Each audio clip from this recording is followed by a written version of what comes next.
Okay, there we go. Yay. Hi everyone. Hi. Yay. Hey. So welcome to the second live show for the Hunger Games Readalong. Today we're talking about, I've got to get my book out, Catching Fire. The second book we've all got. So yeah, hope you guys enjoy. If you guys have any comments during, just let us know. I thought we could start by just, oh, my notes have gone. Anyway, I just thought we could start about, why don't we just talk about like we did last time, like our rereading experience this time. So anyone feel free to take the floor. Who wants to start? I'll start, I guess. Yeah, so this time I listened to it on audiobook this time, which is the first time I've listened to any of them on audiobook. And I liked it. I just feel like, I don't know, for a book that I think means so much to me, it was weird to hear it on audiobook because then I'm not seeing my favorite lines, I'm hearing them. And so parts of it, I feel like I wasn't as I don't know, fangirling over as normal, just because the narrator obviously wasn't fangirling, and that's what I do in my head when I read it. So it was kind of a weird experience because I listen to a lot of audiobooks, but I don't think I ever have for a book that I really, really love. So that was an interesting time. But other than that, I don't know. There were a lot of parts that I had forgotten about, I think.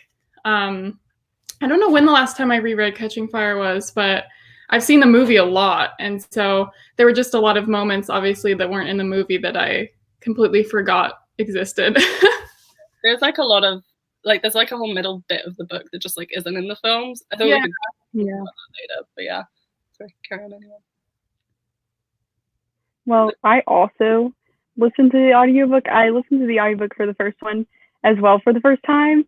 And I do agree. It is weird, listening to audiobooks for favorites of all times, because normally that's not what I do, but I still enjoyed it. It's a different experience, but I definitely think, just like you, I would have fangirled more if I was I don't know, annotating everything, but I still just was dying. I would just lay there and just listen and be yeah, because everything's so cute. And yeah, it's my favorite book, so yeah, I love it. I listened to it too for the first time. I loved listening to it. I'm a big audiobook person. I listen to over 10 audiobooks a month. I love audiobooks. So I loved it because I liked this one more than the first one, because the first one I listened to it with the older narrator through my library, and I love the narrator through Audible now. Tatiana Maslany. Mm-hmm. Was it Tatiana Maslany? Did you listen to I think so. Yeah. It was so good. I really, really loved her. And I forgot so many things happened because I've watched the film so many times, but I haven't reread it a lot. And so I loved realizing, well, what did they put in the film and what didn't they put in the film, So yeah. I listened to it on audiobook for the first time. I didn't read the first one on audiobook, but my library had both versions, so I just sampled them. And yeah, I read the Tatiana Maslany narrated version that came out last year. And I really liked it. She does a really good job. She gets really emotional in certain scenes. Oh my god, there's a dog. He's crying to get on my lap. And the District 11 scene, I was walking my dog, and she her voice gets really shaky when she does it, and I was tearing up, and I was wow. But yeah, no, I agree though. There were lines that would normally I would sit and have a little moment over when I'd read it physically, and then I'd be oh, that went already. Okay. Yeah. Cool. So I thought we could talk about then any experience. Do you guys remember anything from your first experience reading it? I thought particularly we could talk about when we first read this, our reaction to the ending, because the ending is a lot. It is. I don't remember. Yeah, I don't even. Oh wait, I do remember. I was literally standing near my door for some reason. I just vividly remember it, and I finished it. I was like, Mom, can you please go to Target and get Mockingjay for me? I was dying because I got spoiled a little bit for Catching Fire by my friend, But Mockingjay, I had no idea. And I didn't know about the District 12 is no more thing. So I was like, oh, shit. So I needed it. And then I got it that day and probably read that one. All of it. Like, all of it. Yeah, I like remember finishing it at like 2 a.m. at my grandma's house over like Christmas vacation. And I was like, what the? Like, I was like, what? Yes. I was like, how could you? I remember I I was reading it like and texting my friend who'd recommended it to me, and she like I think I mentioned her in the last one, but like she lives in Texas, so she was still awake, and I was like, "What the hell?" And she was just like, "Yeah." And then she was talking to me about Mockingjay, and she was like, "Good luck." Thanks. I couldn't get it right away though. I had to wait like 4 days to read Mockingjay, which was a painful experience. Oh, that's pain. Yeah. Yeah, I think I remember like getting to the end and like, I don't know, are we getting into like spoilers for this book or not? I'm assuming this book is fine. This book is fine. I was like kind of upset the first time I read it when I was like, so this whole game was for nothing. Like, yeah. I was kind of upset that it was staged like in a certain way. Because obviously I hadn't read Mockingjay yet. So I don't know. I was just kind of like, that's kind of annoying. Like all of this planned or whatever. But then, yeah, at the end of it, I was just like, where are they supposed to go? Like I remember I was like so concerned and just like shocked. It was crazy. What a way to end the book. Yeah. I don't remember what my first experience was because it was so long ago. I do remember being really pissed about PETA. I really. Oh yeah. Ooh, I remember. And I was so upset. I was so upset. And this is when I believe like Mockingjay hadn't come out yet. Oh my god. Oh. So I was like, I felt so bad for the people who like had to wait a year. Yeah, like, I'm so glad. Before I got the paperback version through like Half Price Books like a couple years ago because I had the hardback edition of this and like it didn't match all my other ones for some reason. I don't know why I had Mockingjay in paperback and then Catching Fire in hardback. I don't remember, but dude, I was not happy. Yeah, no, it's a lot. So I thought, do you guys like have anything you want to cover in particular? Everything. You want to talk about like characters then, like for a bit? Yeah, sure. Yeah. So how did we feel about like Katniss's arc over the course of the book? Because she goes like, I feel like this is where she has like a real arc, like going from the beginning to the end of the book. So I don't know if you want to talk about anything to do with Katniss in general. I love that she switches and it's like all about PETA. Like she thinks she's not in love with him, but she's like, I gotta keep him alive. She thinks it's all about like just like that's my friend. I gotta protect my friend. Like no, she loves him. I love that so much. Yeah, that breaks my heart about him being taken away. Like that makes me so upset because he was never. Oh, I can't spoil shit. Okay, never mind. No, I'm not ready to read Mockingjay. Yeah. Every time I like reread the series, I'm always like, this is such a fun idea. And then I finish Catching Fire, I realize I have to like put myself through Mockingjay. Like I love Mockingjay, but like I think of everything that happens in it and I'm just like, oh. It's a lot. Mockingjay's my favorite, but it goes through roller coaster emotions. Yeah. Yeah. So much. Yeah, I just like how in this book, like Katniss is like, I feel like she thinks she's doing one thing and then literally everyone else is like doing this whole other thing that she just happens to be part of, but she doesn't know. So I feel like it's like she's completely clueless mostly the whole time. She thinks she has like this plan to get PETA out safe, blah, blah, blah. And then, you know, it all goes to shit. So yeah. I kind of liked how in this one, she was more of like herself, you know what I mean? Like in the first book, she had to put on such a big show for the Capitol and like in the training sessions and everything, she just like kind of like pretend to be something that she was not because like Haymitch told her to and other people did too. And in this one, she was like, I don't give a fuck. So I really liked how she kind of was able to be more of herself in this book, at least, and I feel like she found more of herself through this because of everything that she experienced. So I really liked that. Yeah, and I definitely think like Peeta found, like in the first book, you know, he's like, I don't have any skills, you know, the skills you think you'd need, and it's like interesting that Katniss has like the physical skills, but he has like the verbal kind of skills that he doesn't have. And so I feel like in this book, you can tell that he's like starting to like use those, and like he knows that that's his strength. Is that whole like communication thing, and so he can kind of play the game in that way before they even get to the arena, which I think is really I'm happy for him. Yeah. I noticed like multiple times that Katniss would be like, she'd always be like, we need someone who's good with words, and then she'd be like, Peeta. like multiple times she was like, he needs to live because he's so good with what, like she said it at least 2 or 3 times. Like, yeah. That was something I noticed too. So do we want to talk about Peeta while we're on the subject? Oh. Can we talk about, this makes me upset. Can we talk about the fact that he's like 16 or 17 and lives in that house by himself? I get really upset when I think about it. Like, I don't know why I never thought about that. Like, me and my friends have talked about, because you see him in the film, like watching the Quell announcement, like by himself, and I'm like, that makes me so sad. Oh my god, yeah. Literally, his family, other than his dad, like, they suck. Yeah. Like, oh, I almost spoiled everything. Oops. Okay. I'm sad. Yeah, I really want. Sorry, I was just reading Angel's comment. This one. I remember like reading that scene, and I really wanted like a training sequence of like Haymitch and Katniss and Peeta getting prepared for the Quell.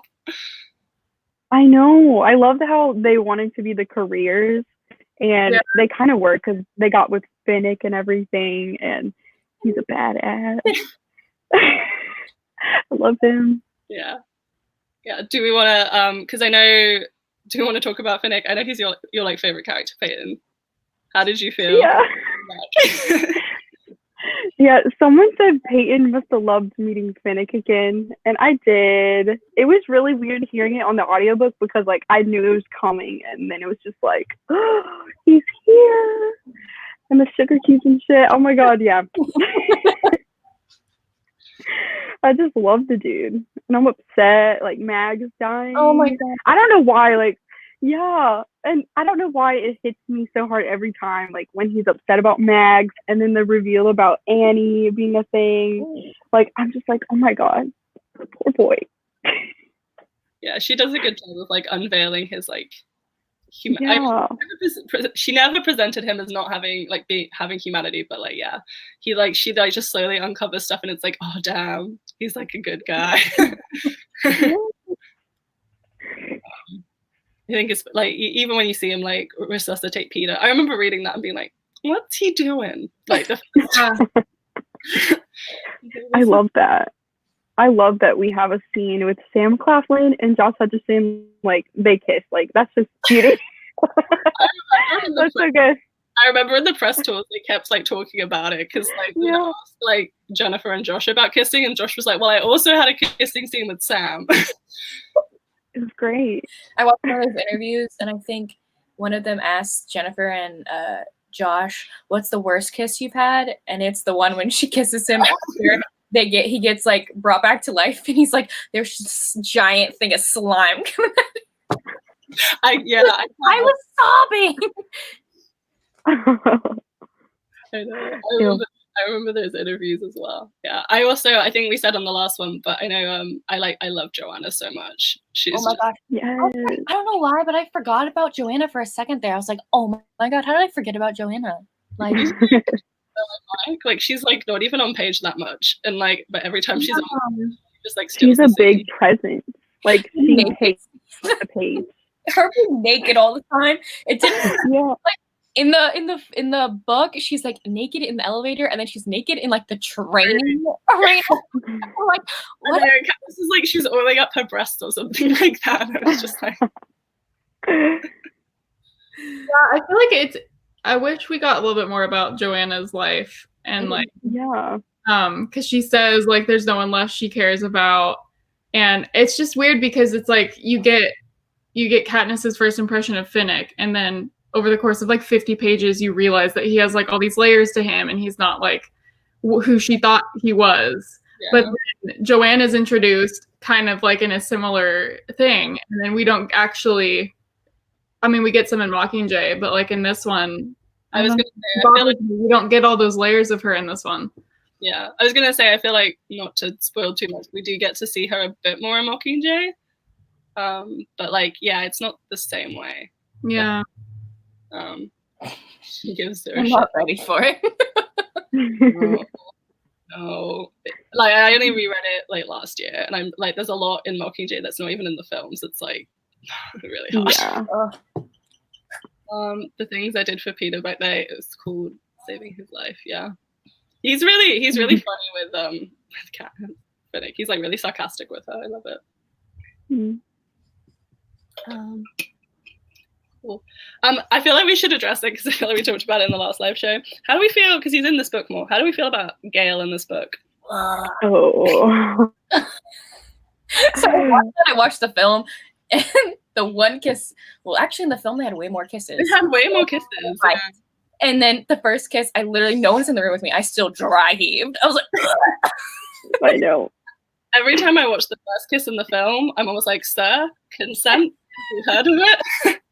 Yeah. He just like grabs her, and I'm like, sir? I don't know. Yeah, I don't know. He bothers me in this one, but he doesn't bother me as much as he does in Hunger Games. And I don't know why. I don't know.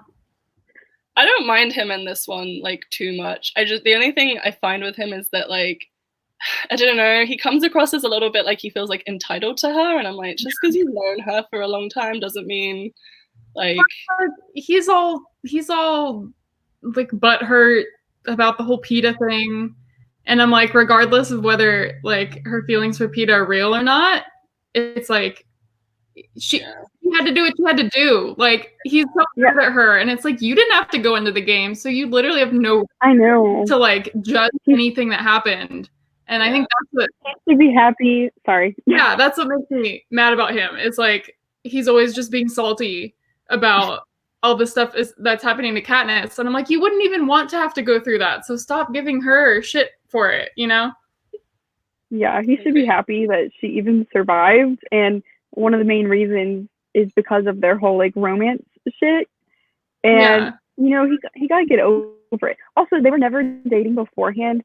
And he kind of acts like they were, and that she like cheated on him or something. But like they weren't dating. They barely even touched each other. So they never even defined it other than friends or hunting buddies. So I don't think he should be so mad. I mean, I think kind of says, I think she says in this book, or maybe it was another book, but like she says that he always had like girls after him and stuff like that, and was like, I can't remember if she said she was seeing girls, but like, yeah, she says that he's like wanted a lot. And, which we don't really even see that. I don't know if it's in this book, but I know there's a line at some point where she says like Gale's not short of like girls who like him, basically. Yeah. I think it was in the first one. Talking about like people find him attractive, and she never really cared. So as soon as someone found her attractive, he was mad. I think it's right. I don't know, with the Gale and everything, I just feel like one of the reasons why I wasn't Team Gale like at the beginning was because like you didn't even really like see them together at all, basically. You know, like it wasn't like PETA and Katniss were together and like you got to see them interact. I didn't get to see that with them almost, like, you know what I mean? So I'm like, how can I ship this couple who's barely together, and when they are together, they're not really like, there's no vibes of like, hey, I like you. You know what I mean? Yeah. Yeah, I do like the line he says, because like at one point I think he helps with the training, and he's like, "Oh, Pete, you can't even hate Peter. He's too nice." And I was just like, yeah. That's a good one.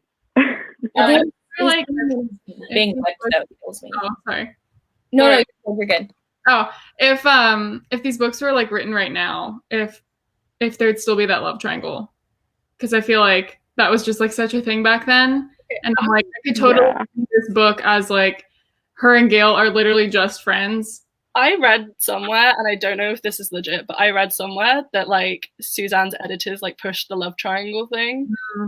Yeah, I heard that. Like, I think people have taken that previously as like there wouldn't be any romance, but like I've always argued that like Peter and Katniss's relationship is way too integral to the plot for it not to have been like planned. Yeah.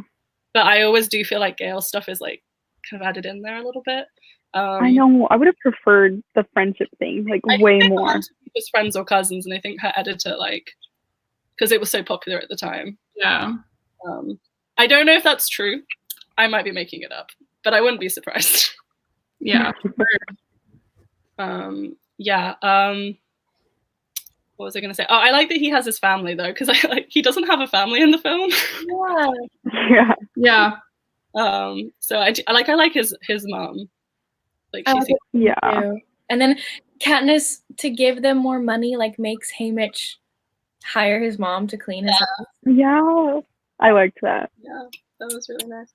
I do feel like in this book as well, I feel like District 12 is like, it feels like a really real setting in this book, like compared to the last one. Like I feel like you really get time in District 12, which I liked. Like, yeah. you know, like some side characters she knows, and I don't know, I just like whenever I read this one, I'm like, oh, you really get to like know where she's from, which is nice. Yeah.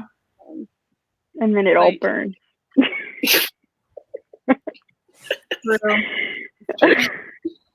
It's true. There was one scene that I wish was in the film with her with the fence, like her. Oh, like she'd like jump over the electrical fence. I wish that was in the film because I actually really love that scene in the book. Yeah, I was gonna say we could talk about like our favorite or standout scenes, like but like leading on for that. Like a scene I love that's not in the film, and I understand it, but I love it because it's so nice, is the scene like after that when she goes home and they're all like teasing her a little bit and they're like throwing peppermints around, and like it's like Prim and Peter and Haymitch. It's just like a nice scene. I don't know. They're just like they're kind of teasing her, but in like a nice way. I just like that scene a lot because like they're all there, and I'm like, oh, this might not happen again. Not to spoil too much.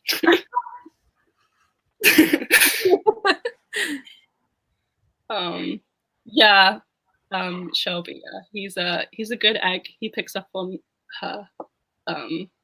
There's like a bit like she's like, I'm trying to act, but she's not a very good actress, so I don't know why she thought she was succeeding. But Peter picks up on stuff. I wish Madge was in the movie. Yeah. Because like she's barely in the book, so it's not like they would have had to like try that hard to just put the scenes with her in the movie. But I don't know. I really like the friendship she has with Madge, and I feel like it adds a lot to her character. Yeah. Mm-hmm. I really like this has like it's just, oh, I wish Haymitch's games was in there like a little bit, like in the movie. And I wish the backstory about like Madge's aunt, Maisley or whatever, and how her and Haymitch teamed up and everything. Like that was just so interesting. Every time I read that chapter, I'm just so hooked. Even though I know what happens, I'm just like, whoa. Just the thought. Yeah, it's so fascinating. Like, I just want to know like everything about Haymitch's game. Yes. Yeah. It's so interesting. Because 48 people. Yeah. Have you guys watched the we talked about them last time, the Mainstay Pro Quarter Quell video? I need to watch it. It's so good. I went and rewatched them after our live show. I should have did it. I forgot. No, the Haymitch's Games one is really good. It doesn't do like all of it, but it does most of it, I think. It doesn't do like the before and after, it just does the arena, but it's really interesting. Any other scenes that you guys liked in the book that like aren't necessarily in the film, or just that you like in the book and film? I gotta think. I really like it's in the book and the movie, And the movie does it really well because it's so pretty. Like the sunset thing when they're sitting together and he shows her the locket. And that's just like, every time I see that, I'm like, that is such a soft boy because he's literally showing him or her a picture of Gail. Like, what? But he knows that she loves him in some type of way. And he's so selfless that he's like, you have to get back to Gail. You have to get back to your mom and Prim. Even though you have a whole family back home, Peeta. But okay. Like, why does he think he's so useless to the point where, I guess his family don't act like they care, but he's acting like he doesn't have a family. And the movies do that. But in the book, he does have a family to go back to, and he's still like, I have nothing. So, like, his family must be like, whoa. Yeah, and I think in the book or in the movie, I can't remember, but like I know there's like 1 second he'll be like, oh, like Katniss, you're so lucky, like at least you have people to go home to, and then 2 seconds later he's like, I have family too, Katniss, I have people I can go home to. And I'm like, okay, like you're just that cracks me up in whatever way works for you at the time. I think it's like, I always saw it as he like cares about them, but he doesn't necessarily feel like they care about him. Because I don't know, there was always like a thing, like I've always interpreted like his mom as, I don't want to like put things on him, but like she clearly like hits him for burning bread, and it was always kind of like, what else does she do? Like, and she calls him like a stupid creature. Like she's just not a nice person. So, and the fact that they don't go live with him, I always just like kind of saw it as like they just don't really care about him. That's so sad. I think you're right. Like, that's so depressing. And he does something in the first book where he's like, oh, I think my dad wanted like a daughter. And I was like, oh yeah. He has family issues. But then I always saw that as him, like, that's why he has low self-esteem, because like no one likes him in his family.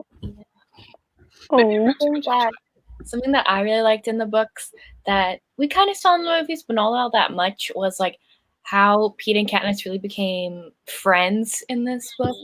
And you like see all these scenes where like joking and talking and actually trying to get to know each other. We have that like one scene in the film where it's like, what's your favorite color?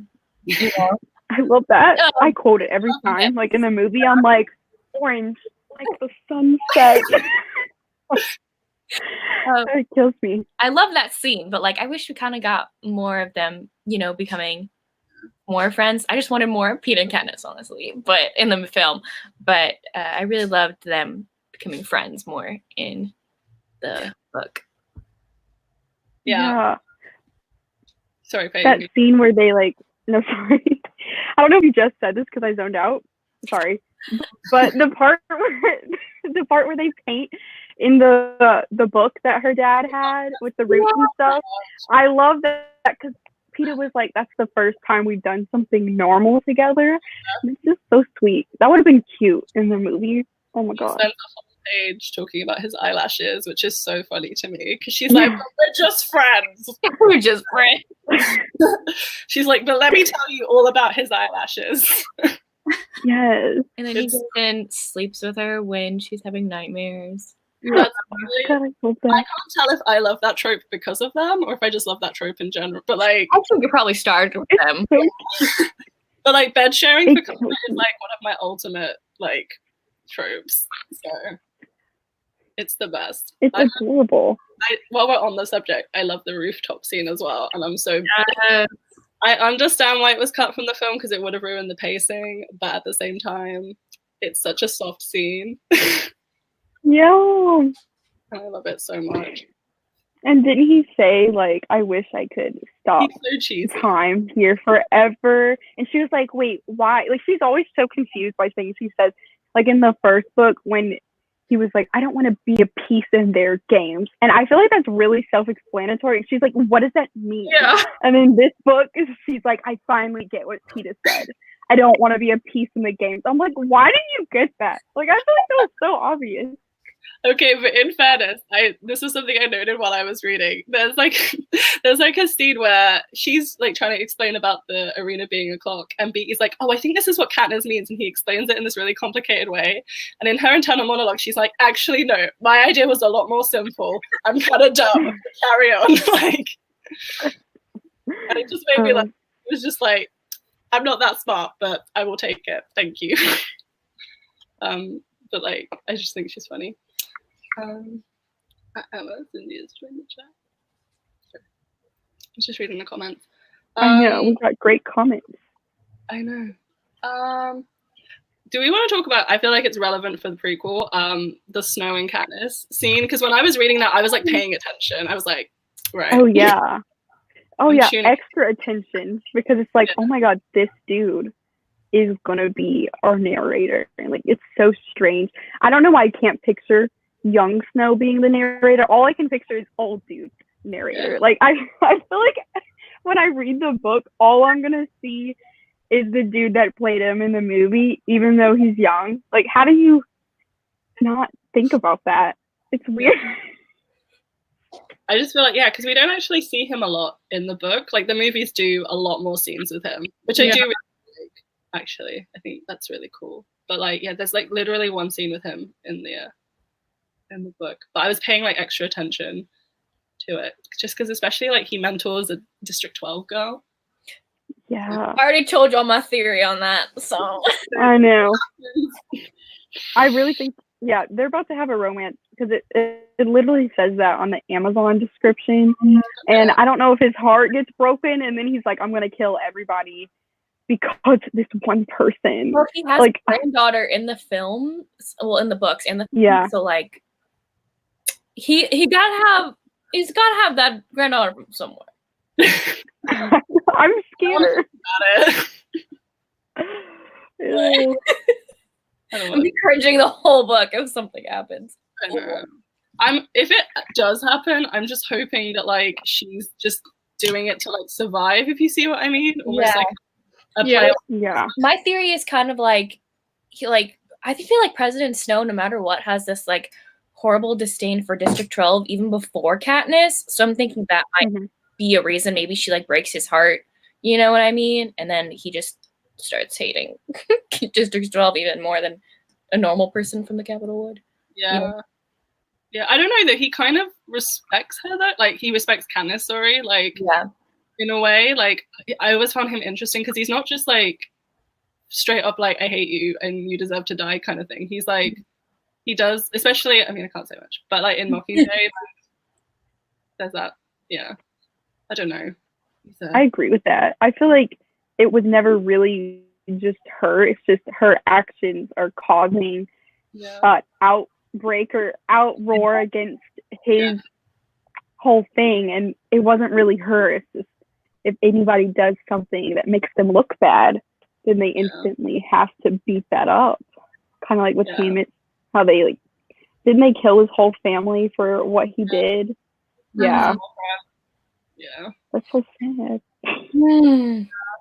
It's really sad. Like within like 2 weeks, like within 2 weeks or something like that. Like No. So, I had something. I wrote something down.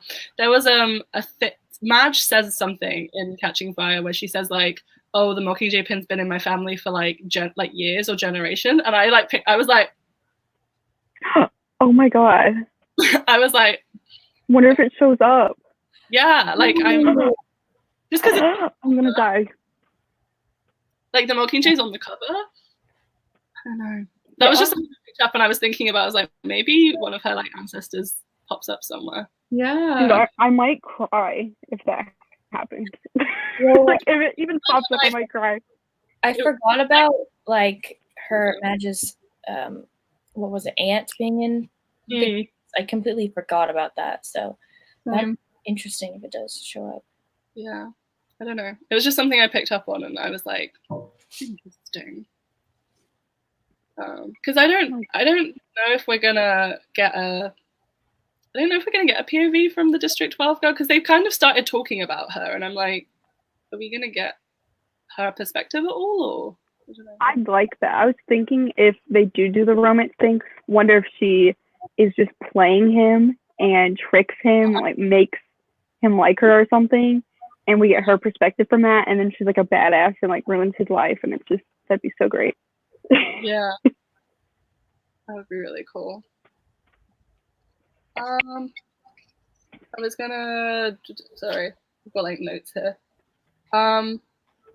What did you guys, do you want to talk about Bonnie and Twell and that whole scene? Oh yeah. Yeah, I literally forgot about them until that Yeah. scene started.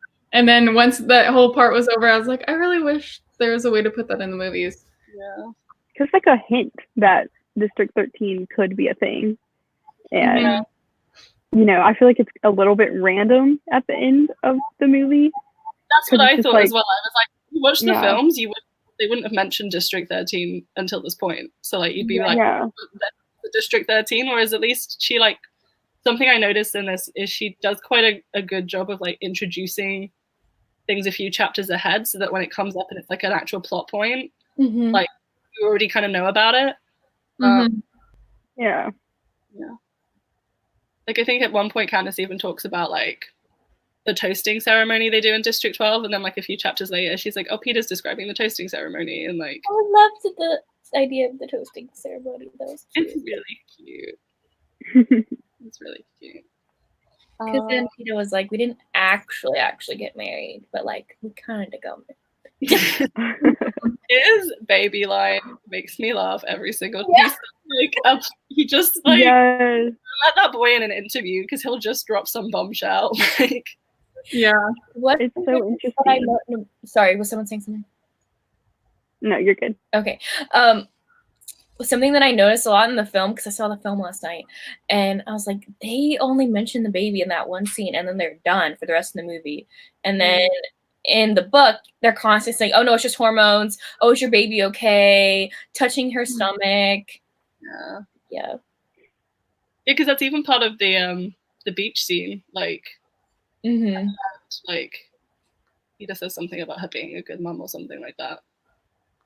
Yeah, and Finnick said something like, maybe you shouldn't do that. Like, don't you have a baby? And he obviously knows that it's a lie, which I love that. I love that he's so shocked when he realizes that Katniss actually cares for Peter. Like, he literally thought it was not there at all. Yeah. And I like how he just, like, looks at her like, wait, you actually do like this? They did a really good shot of that for the film. Like, looking at them like, he looks so good.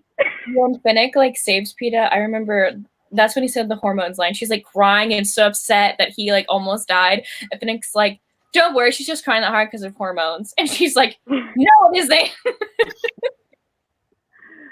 isn't.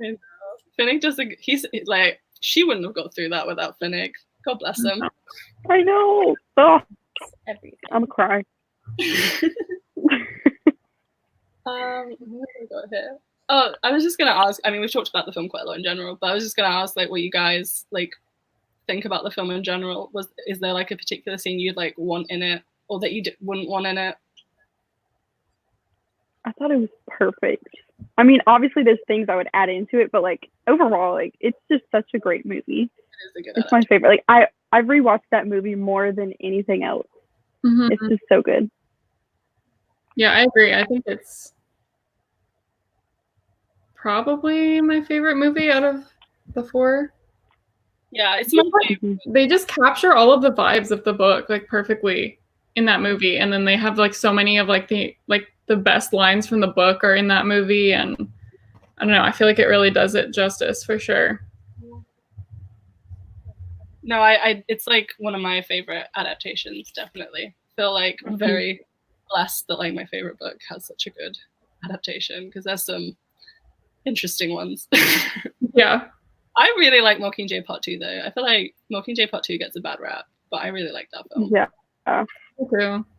Yeah. It's really sad, so I haven't watched it as much as the other one. But it has like, okay, I can't talk about it too much. Yeah, that's what I'm saying. It's hard. I was about to say something emotional. But I think Shelby said Peter would have died without Finnick. It's true. I mean, yeah. If he didn't start his heart back up, he would be a goner. So thank God. I know. So thank God for Finnick. Yeah, is there anything else you guys want to talk about? I think that's all my notes and stuff. If anyone has any questions, then go for it. Yes. Questions. Something I want to bring up, because I didn't even think about it. I don't know if my friend Katie is watching, but she's obsessed with the Hunger Games too. And we were talking about it last night, Catching Fire, when I was watching the movie last night. And all of a sudden she like calls me out of the blue after we already hung up. She goes, Avery, what's her name? I'm like, who are you talking about? She's like, what's Katniss's mom's name? Oh yeah, we don't. Oh crap! What I don't know. it? He's like, that's because it doesn't exist. So, I didn't know until last night. Katniss's mom does not have a name. I Oh my never God, uh, it doesn't. I mean, in fairness, a lot of characters don't have names. Yeah. It's like her dad and her mom don't have names. yeah. Oh, there's Oh Katie. my God. Hi, Katie. Hi, Katie.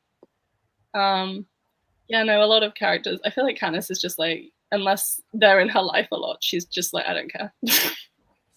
But yeah, she doesn't name her That's dad. true. They never say it. I know, even in the credits, it's just like Mrs. Everdeen. I'm pretty sure. It's so annoying. Someone needs to ask Suzanne whenever she comes out of the hole that she's in. You know, I'm really mad because the coronavirus is terrible and it's like ruining a lot of things for everybody. But I just thought about that if there was any chance of her having a book signing thing, is completely ruined. I know. We're never gonna see this woman like ever. It's like a lifelong dream, I think, for all of us, just to meet Suzanne Collins. Yeah, I'm like willing to travel for this lady. Like, I will go wherever I gotta go. I have a friend who, I don't know if she's watching, she might not be, but she like normally does live in New York, but she's like gone back home like just for quarantine and stuff at the moment, in Kansas. And she was like, I will like get you a book, like I will like, if Suzanne Collins is doing a signing, I will like sort it out, because her thinking was that like if she did a signing, it would probably be in New York. And I was just, she was like, you need to fly over. I was like, they only announced them 3 weeks before. I can't pay for that. I can't pay for that plane. But, you know. With Texas, normally people come sign books in Texas, but rarely in Houston. So yeah, you have to drive pretty far. I don't know. I feel like she's just gonna, it's gonna release and she's just gonna sit in her little cabin in the woods wherever she's hiding. And where does she live? I'm about to look at. I'm about to find out. She lives in Connecticut. It says Suzanne lives with her family in Connecticut. That is it. This lady, we don't know anything about this woman. Oh my god. Oh my God. Eddie makes a good point here. Effie's name isn't mentioned at all in the first movie. I didn't know that. Wait, is it really not? No. Whoa. I'm trying to think. I don't think it is. Is it? Maybe when the whole like movie script. One of the first scenes they had, her and Gail were eating food and they like kind of mocked her. Maybe they said it then, but I don't know. I think they did though. I think they just. I think that is almost like weird. Like I remember watching it with a friend who hadn't read the books, and she was like, "What are they doing?" When they like impersonated the accent, and I was like, "Oh, you'll find out." Yeah, I never noticed that. I don't watch the first one that much though, because Yeah, I I don't. don't like it. I don't like it. Yeah. No, I had never noticed that. I wanted to get the book in person. I ordered it online. Yeah, I don't know if I'm gonna get the book. Well, I'm gonna try and get the book, the new one, in person. Well, I'm gonna try and get it physically, but I don't. Orders are taking a long time. I feel like I'm gonna have I to have read. 2 pre-orders. I haven't pre-ordered it. I need to pre-order it on Kindle because I want to read it when it comes out at midnight. Yeah, if mine doesn't come in time, I'll probably get the ebook. But I have 2, one from Amazon, one from Barnes & Noble, and if one of them doesn't get here, I'm gonna be upset. I have to pre-order it. I forgot. It's been a while this semester, y'all. Yeah. I need to pre-order it from work. Audrey asks, "What is your favorite line from Catching Fire?" Oh crap. Let's open up the book. What's my favorite line from Catching Fire? We're not talking about Catching Fire, but Do you want a sugar cube? I used to write that on my notebook. I had like a whole journal from middle school, and I had that written in there. Like, do you want a sugar cube?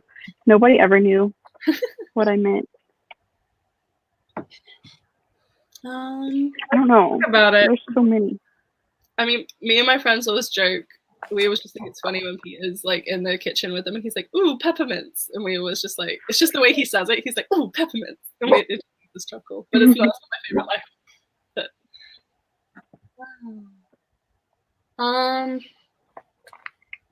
trying to look.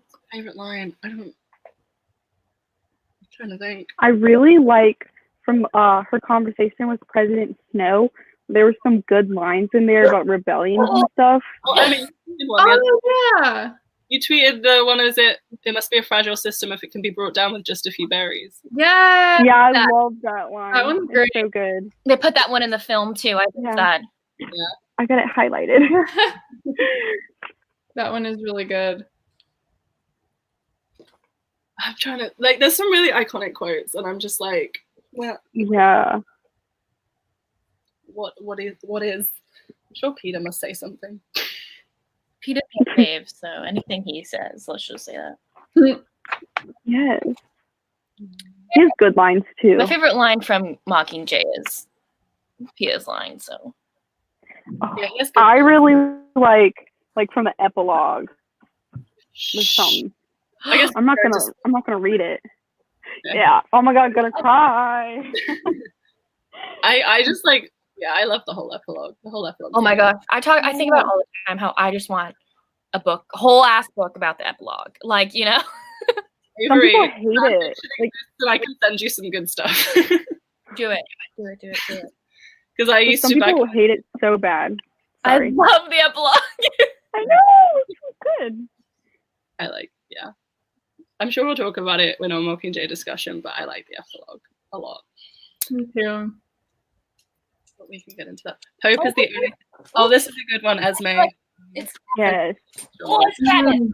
Yes. That I think President Snow says that, and I think it's good. It is. Oh, Sam had a good one when Peter dies, and he wakes up and goes, "There's a force field up ahead." That's so funny to me. Like, he's so cute. Yeah, I'm just highlighting loads of people's. Oh, Angel asked another question. If you could meet one character in real life, which one would you choose? Oh, Peter. Yeah. I don't know.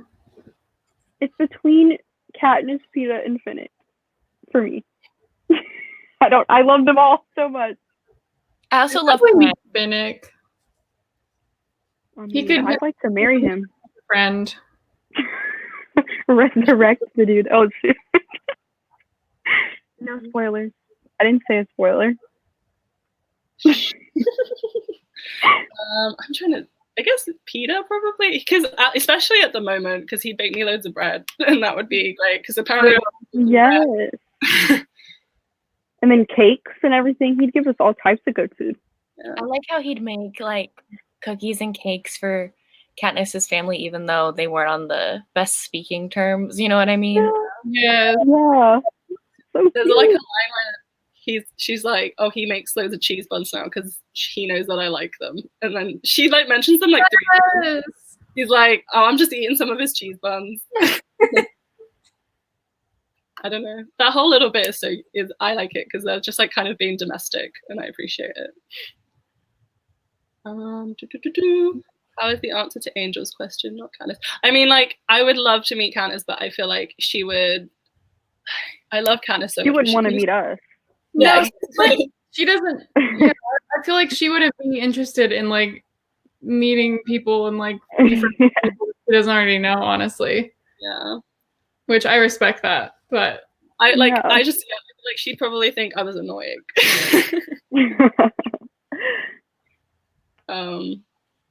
Yeah. I think someone posted another. Oh, Brittany, Kiss, Marry, Kill.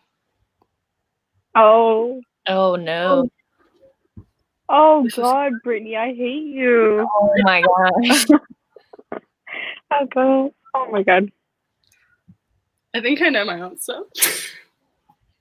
I feel like you're gonna marry PETA. Yeah. Is that right? Yeah. But you're probably gonna kiss Katniss and kill Finnick. I'm so good. I don't know about me though. I can't kill Katniss, you know? Yeah, that was I can't kill her. She's my favorite character of all time. Like I can't. Yeah, there's no way. Emma's like really considering this. I can see like the thought. I mean, because like I want to marry Finnick, but he is Annie. Yeah.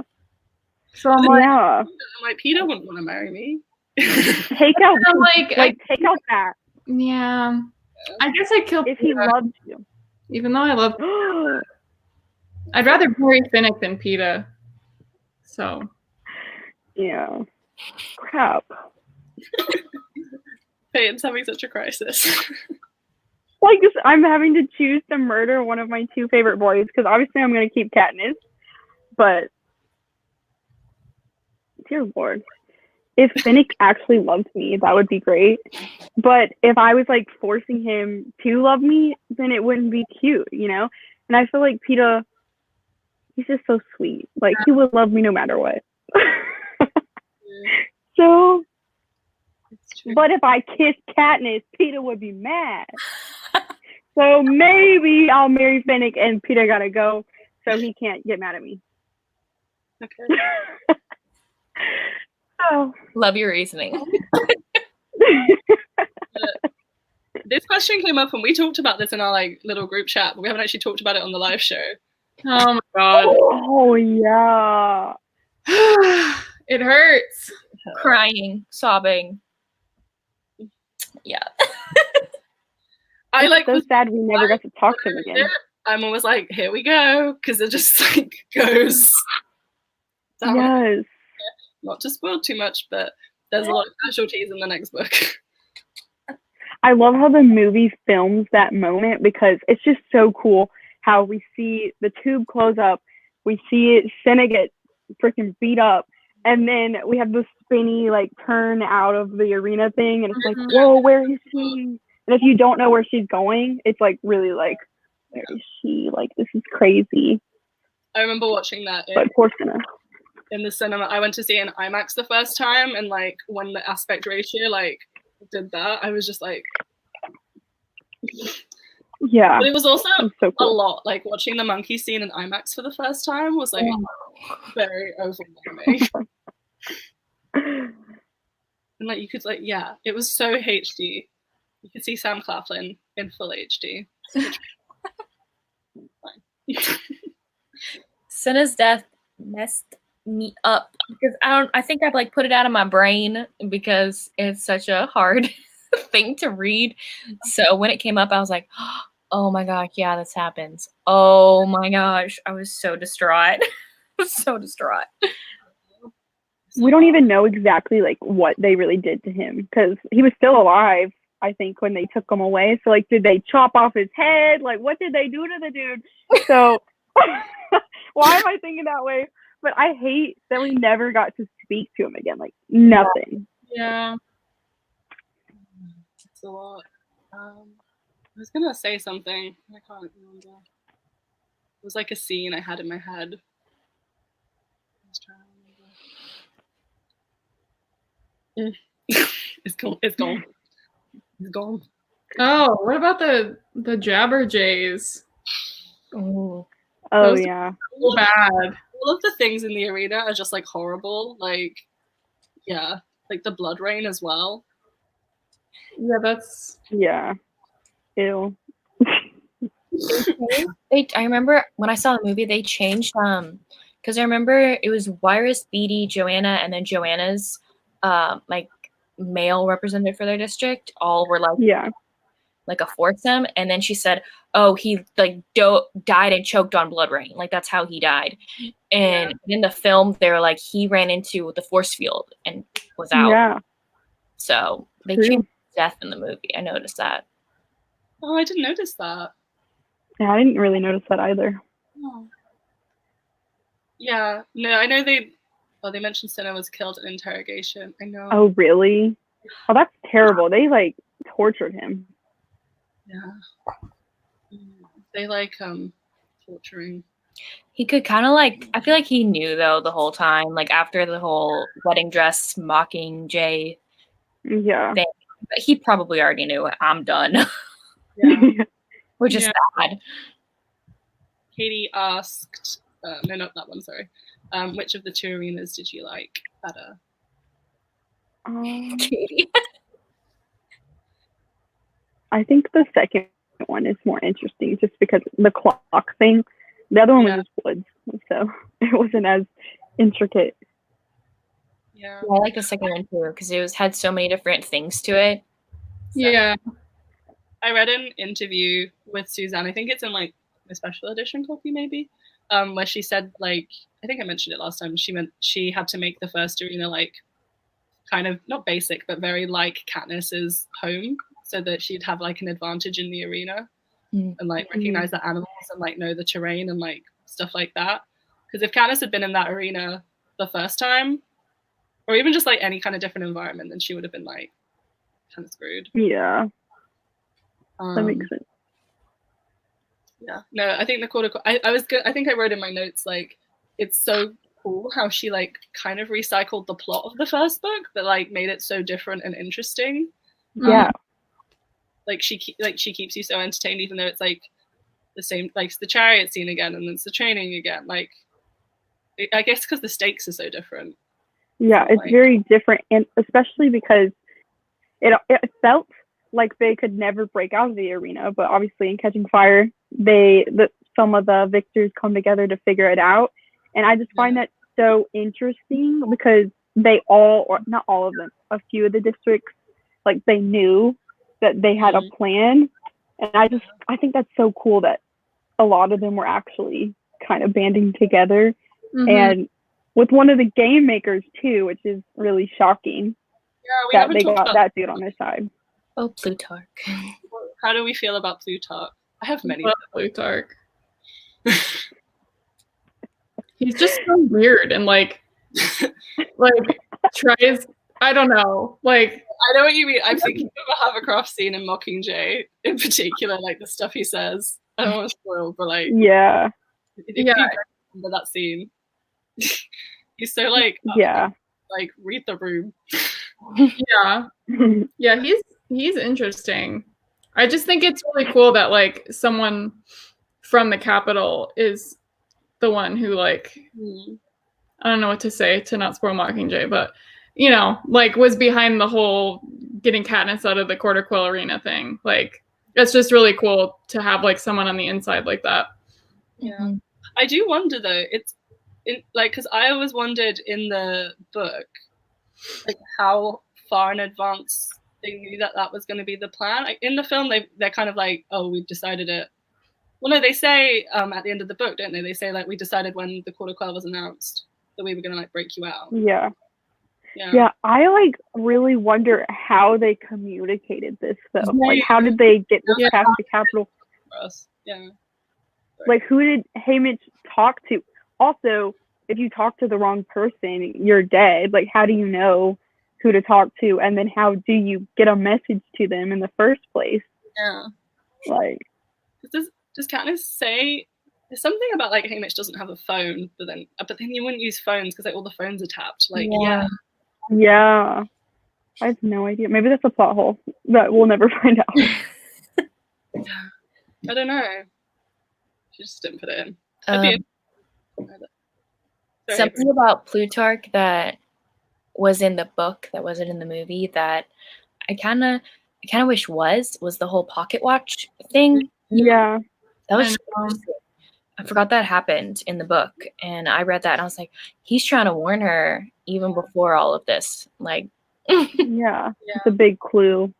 Yeah, I think I saw somewhere they didn't put it in the film that because they thought it would be too obvious for the audience, but in the book, like narration, like it doesn't mean anything. It's just like a fashion gadget, and like you know, Like, because Katniss is often there's like really big clues, and Katniss is like, this doesn't mean anything. Yes, exactly.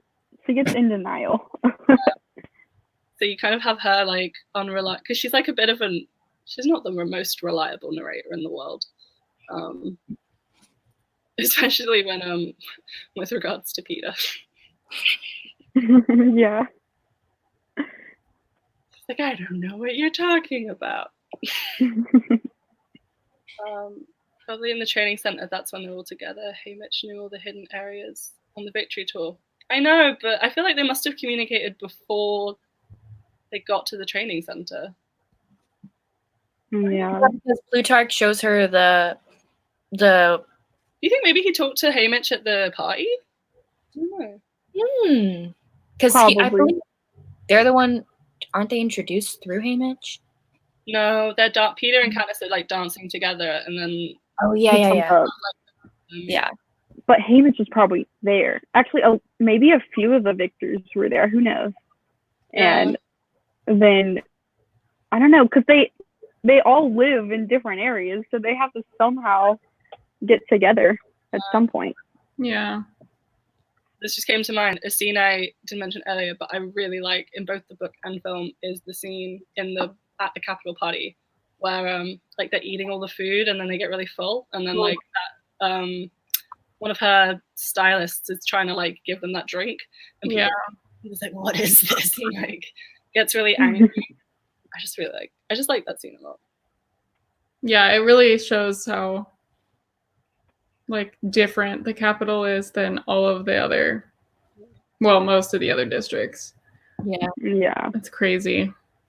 It's a good scene for that. And I don't know. It's good. It's nice seeing like Peter get angry about stuff. I feel like he's often just like the soft good one. It's fun like when he gets like. Shelby just said Plutarch says he didn't know what the quell was originally. He showed her the watch thinking Katniss would be a mentor. Yeah, but then in the I feel like there's a deleted scene that changes the quell. Yeah, like I feel like nobody believes that was the real one, and he probably heard from Snow that he was gonna switch it, but who knows? Like part of his double agent situation. Mm-hmm. Yeah, he's really smart. Like that. But I don't know. Yeah, something I really liked in the films is just how you were to believe that Plutarch was so evil because he was spending all this time with Snow and conspiring with him about the games and everything. And so, like, I feel like it was more of a shock for the audience, for the movie watchers, that he was really playing it there. Yeah, he is interesting. I just find him frustrating in Mockingjay. Yeah, he is for sure. I'm just like thinking of all the stuff he does, and I'm like, yeah, him and you know who together. I feel like they were so toxic together. Like I don't know, I didn't like it. Yeah. There's a lot we'll get into, I'm sure. In the film they show Snow's granddaughter, which I thought was a nice thing because she's like just mentioned at the end of Mockingjay. With the braid. Yeah, she's a cute little addition. And there's that bit, I know we're not talking about it, but there's that bit in Mockingjay, is it part 1, where he's like doing a speech like, all symbols of the Mockingjay are forbidden. You just see her like unbraid her hair really slowly. Yeah. Like,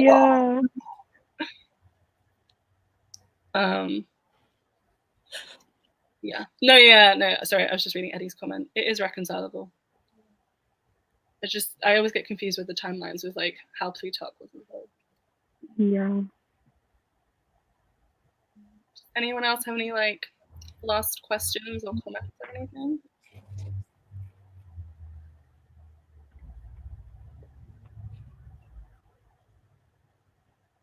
I don't think we have some great comments.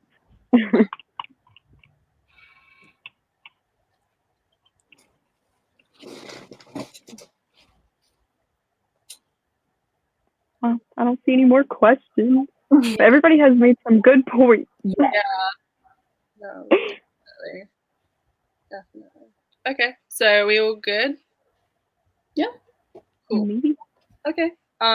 Thanks for tuning in, everyone. Our live show for Mockingjay, we haven't decided the date yet, but it will be on Emma's channel. So we'll probably do that again in like the first week of May, probably at some point.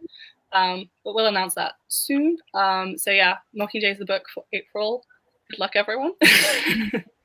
Yeah. Bring some tissue. Yeah, it's gonna be a lot. Have some tissues ready. I don't know how I feel about reading it on audiobook. Like, I know. I'm nervous.